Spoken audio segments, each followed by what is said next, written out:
Hey everyone, I'm Jonathan. I'm a personal trainer. I have been for 3 years, and just like all of you, I have been stuck inside for weeks. Now, if you're anything like me and you're starting to get a little bit stir crazy, you're feeling a little bit sluggish, or you just want something to do, now is the perfect time to start doing those exercises that we all have a habit of putting off.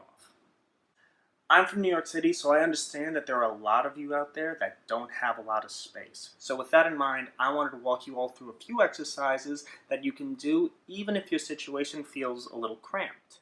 Okay, just a quick disclaimer, I am not quarantined at home, so I am not in a microspace, but to understand that all of you who are probably going to be in a microspace, I am not going to move more than 4 or 5 feet from my current position.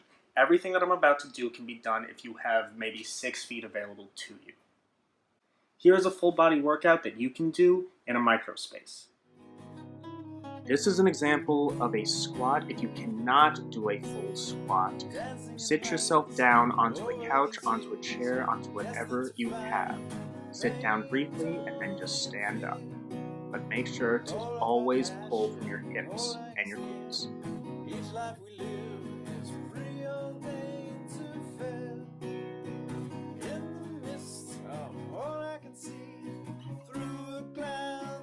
Here is a standard squat. I get away from the couch, and what you need to do is make sure that you don't hit the couch. You're just coming straight down and going straight up. When you come straight up, I want you to push both knees away from each other and really squeeze out to come up. The harder you squeeze out, the more you'll force yourself back up. Really dig your feet into the ground. This is the same as a normal squat, it's just making it a little harder. Just add a little bit of weight to it. And if you're comfortable doing that, add a little bit more weight to it. Your goal is for 20 reps. And remember, keep your core tight and your shoulders back. You do not want your torso to come down that far. Our goal is to get through 10 reps of each exercise and then do 4 rounds total, or as many as possible. If you can do 10 comfortably, try 15. If you can do 15 comfortably, try to do 20. If you can make it through 4 rounds total with 20 reps in each set, then I salute you and I challenge you to do another set. Here you see an example of a full body plank. This is easier than a normal standard plank. What you really have to do is keep your core tight, your glutes tight, and just try to hold it. This is a standard plank. What you want to do is do the same thing as before. Core tight, glutes tight, keep your entire body tight. For extra challenge, you're pushing your fists into the ground. This is the example of the harder plank. Everything is the same as before, but now you're lifting one leg at a time. It really challenges your core to stay tight. Any exercise can be made easier or harder. And if you can do 20 reps with it easier, then I challenge you to do it a little harder. This is the easiest form of the bear holds. All I'm doing is I'm keeping all 4s on the ground and lifting one leg at a time. It's going to challenge your core, just lifting up those legs and not dropping anything or twisting at all.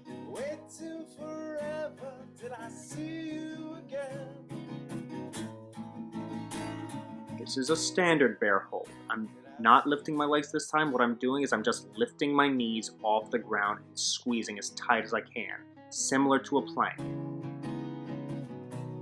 This is the advanced bear hold. What you're doing is you're sitting back into your heels and then you're springing forward past your arms. You're trying to do it so that your knees never touch the ground. It's going to be hard, but you can do it.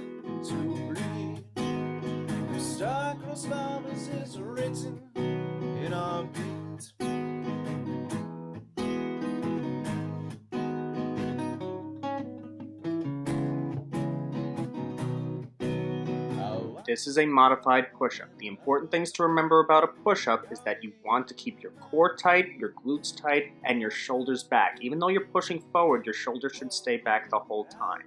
If you're not ready to move yourself down to the floor yet, even with your feet raised, try to do it against a couch or a chair. That will help you stabilize, and that will help you build up strength.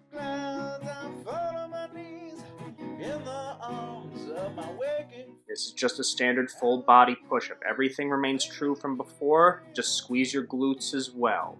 keep your entire body tight so that you don't let your hips sag towards the floor. That's what you want to avoid. You don't want to scoop into it. Full body stays straight at all times. This is the advanced form. If you can keep your body straight and tight in a regular push-up, try and move yourself up and elevate your feet.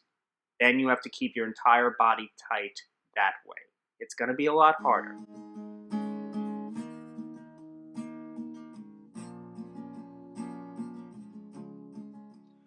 We need to give our bodies the challenge that they deserve.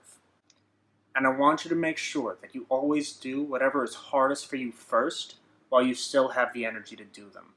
Because you always want to be able to get to that first. That is your main challenge. This is a wall pull. This is the easiest form of the wall pull. All I'm doing is just hanging off the wall and not letting myself twist or sag in any way. Keep your core tight. This is a standard wall pull. I'm just pulling against the wall. I'm standing up a little straighter. My core remains tight. My back remains tight. And I am pulling as hard as I can without leaning back. This is the advanced form of the wall pull. If you can pull back comfortably standing up straight, your next challenge is to put your opposite hand against the wall and give yourself a slight push just to give yourself that extra little resistance. I hope you're all feeling great with what you just accomplished. And if you need help with any exercises or just want exercises that are more suited to your goals, please comment down below and let me know how you feel. I will be bringing more exercises to you soon, and if you want to see more related content, please like and subscribe down below. And remember, don't aim for it, act on it. Thank you so much, and I will see you next time.